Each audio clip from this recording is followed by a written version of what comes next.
నేను పైకి వెళ్ళి మీకు ఆదరణకర్తను పంపిస్తాను, ఆయన వస్తేనే మీకు మంచిది, నేను వెళ్ళిపోయి అప్పుడు మీరు అన్ని చేయగలరు. ఎప్పుడు అనండి, ఆత్మ నా మీదకి వచ్చినప్పుడు. ఆత్మ వచ్చినప్పుడు నేను అన్ని చేయగలను. మరి ఈరోజు ఎంతమందికి కావాలి పరిశుద్ధాత్మ దేవుడు? చేతులెత్తండి. హల్లెలూయా, దేవుడికి స్తోత్రం. ఆయన ఆత్మ వస్తే విడుదల, విజయము, పిరికితనం పోతుంది, అనారోగ్యాలు వెళ్ళిపోతాయి, చేయలేని కార్యాలన్నీ చేయగలిగే శక్తి మనకు వస్తుంది. హల్లెలూయా.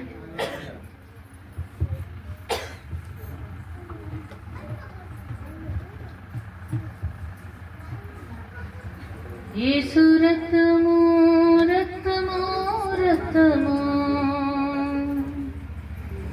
యేసు రక్తము రక్తము రక్తము. అందరికి వచ్చే పాట మరి అందరూ చప్పట్లు కొడుతూ ఆరాధించాలి. అందరు లేచి నిలబడాలి. ఏంటి కూర్చుంటారు? ఏం పర్లేదు, కూర్చుని నుంచోండి ఒక క్షణం. యేసు